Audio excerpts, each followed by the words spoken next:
let's talk about guitar tone. That first chord you hit when you plug in your guitar, that's just the very beginning of the story. The instrument in your hands, believe it or not, is only half of the equation. So let's explore that other, much more colorful half. Right. The wood, the pickups, the strings, all that stuff is your starting point. It's the voice, but it's definitely not the whole conversation. The raw sound of an electric guitar is kind of like a blank canvas. The real art, the thing that gives it personality, comes from all the colors you add after the signal leaves the instrument itself. So you have to wonder, right? Where does all that magic you hear on your favorite records actually come from? If it's not just the guitar, what is it? Well, let's find out. What we're diving into here are your guitar's secret weapons. The powerful tools that can take a pretty basic sound and turn it into something absolutely legendary. And the answer is hiding in plain sight, right at the feet of pretty much every guitarist you've ever seen on stage. We're talking about those small, powerful boxes called effects pedals, or stomp boxes. They are the key to unlocking the entire other half of your sound. Okay, so what is an effects pedal, technically? Well, it's an electronic device that alters your sound. But alters is a massive understatement. These little boxes can do anything from adding a subtle echo to creating sounds that are completely out of this world.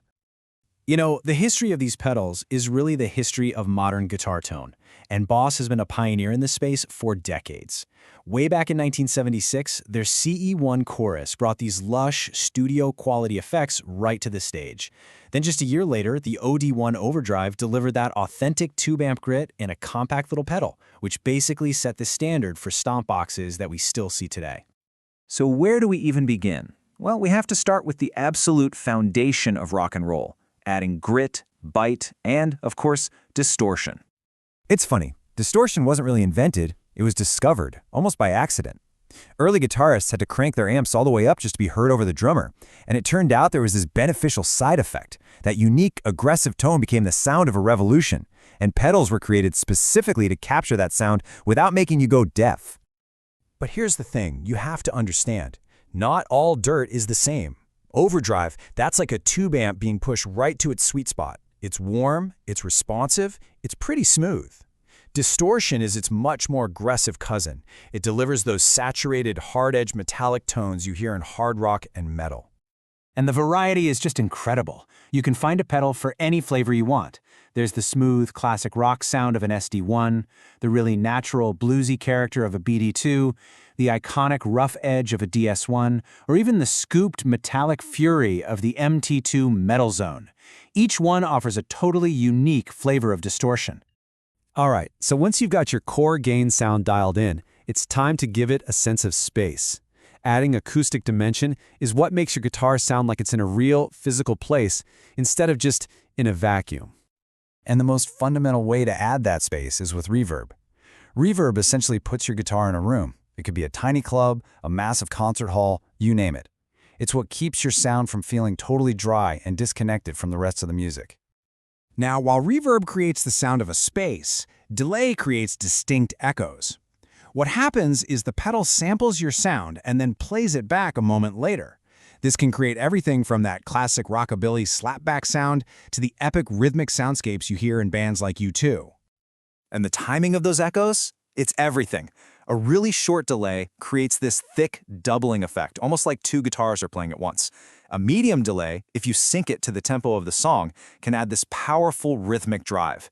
And with a long delay, you can literally play harmonies with yourself as your own phrases echo back at you. Okay, so we've got our gain, and we've got our space. Now, let's get a little more creative and add some color and movement to the sound. It is time to modulate. Modulation is all about creating motion. It's what makes your sound swirl, shimmer, and pulse. It adds this dynamic layer of texture that can be really subtle and beautiful, or it can be completely wild and psychedelic. It's up to you. So let's talk about the main flavors. You've got chorus, which delivers that thick, shimmering sound that was everywhere in the 80s. Then there's flanger, which creates that dramatic jet engine kind of whoosh. A phaser adds a swirling rotary speaker effect. And tremolo gives you that classic pulsating chop by rhythmically turning the volume up and down. So, we've covered gain, space, and modulation. Now for the big question. How do we pull it all together and sculpt a sound that's completely unique? This is where we shape the final tonality. Think of the gain, space, and modulation we've talked about as your primary colors on a palette. This final step is all about mixing and refining them into your personal masterpiece. And your most powerful sculpting tool here, by far, is the equalizer, or EQ. It gives you almost surgical control over your sound, letting you boost or cut very specific frequencies so you can place your guitar tone perfectly in any mix.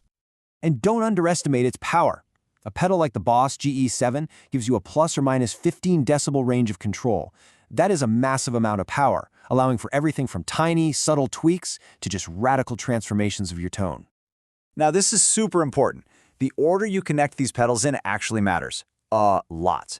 A classic signal chain starts with your dynamics and filters, then moves into your gain pedals like distortion. After that comes modulation, and finally, your time-based effects like delay and reverb go right before the amp. This setup ensures that each effect is getting a clean, clear signal, which gives you the best possible sound in the end. And that really brings us to the whole point of this. When you combine the guitar's natural expressiveness with this just infinite world of effects, you have endless possibilities. No other instrument gives you this much freedom to build a sound that is completely and totally yours. From the warm push of an overdrive to the swirling space of a phaser and a delay, the tools are all right there, waiting for you.